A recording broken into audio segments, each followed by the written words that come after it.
Karakteristik sosiokultur di kawasan Asia Tenggara dapat terlihat dari segi peradaban. Terdapat perbedaan antara bangsa-bangsa yang berada di bagian kontinen dan maritim Asia.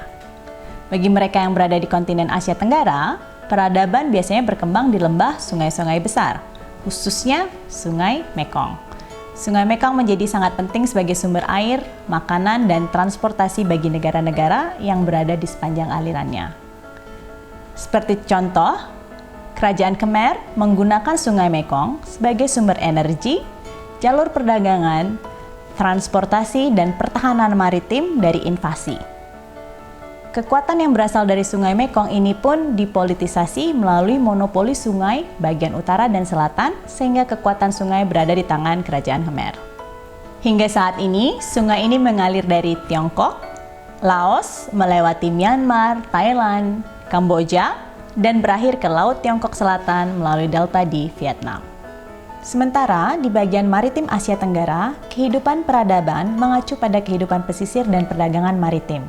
Contohnya, peradaban Kerajaan Sriwijaya yang dikenal sebagai kekuatan maritim besar pada masanya, di mana pengaruhnya dirasakan hingga Tiongkok dan India. Karakteristik sosiokultur lainnya di kawasan juga diwarnai oleh agama dan kepercayaan di Asia Tenggara. Asia Tenggara bagian kontinen didominasi oleh Theravada Buddhism, terutama di negara Myanmar, Thailand, Kamboja, dan Laos.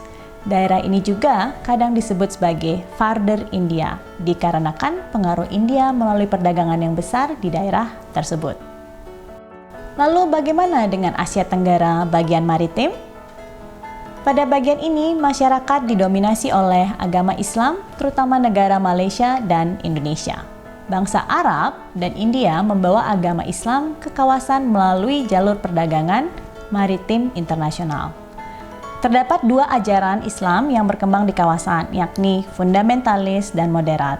Bagi Islam fundamentalis, ajaran Al-Quran diinterpretasikan bersifat mutlak.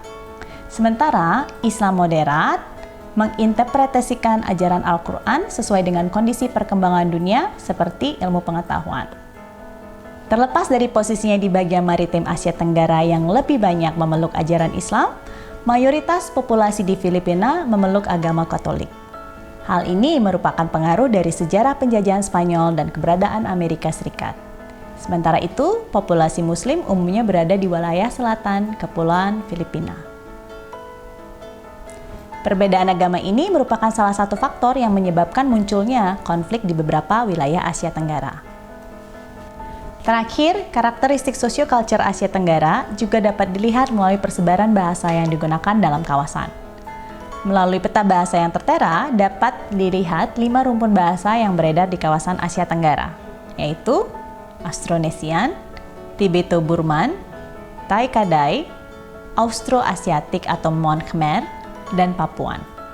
Rumpun bahasa ini merupakan akar dari bahasa-bahasa yang sekarang familiar di wilayah Asia Tenggara. Pertama, bahasa Austronesian yang sering ditemui di wilayah maritim Asia Tenggara, yaitu Indonesia, Filipina, Brunei, Malaysia, Singapura, dan Timor Leste. Kedua, bahasa Tibeto-Burman ditemukan familiar di Myanmar dan perbatasan Thailand. Jika kita amati, beberapa rumpun bahasa ini pun bisa ditemukan di negara yang sama. Contohnya, bahasa Tai-Kadai dan Austro-Asiatik dapat ditemukan di Vietnam dan Myanmar. Ini menunjukkan bahwa kedua bahasa tersebut dapat bercampur menjadi bahasa daerah tertentu di dalam satu wilayah negara. Dari persebaran rumpun bahasa, kawasan Asia Tenggara dapat dianggap sebagai wilayah yang telah dipengaruhi oleh budaya yang ada di luar kawasan. Contohnya, bahasa Austronesian dipercaya berasal dari wilayah Taiwan. Dengan meningkatnya mobilitas manusia, bahasa yang terbentuk sekarang adalah hasil pola interaksi manusia di dalam wilayah.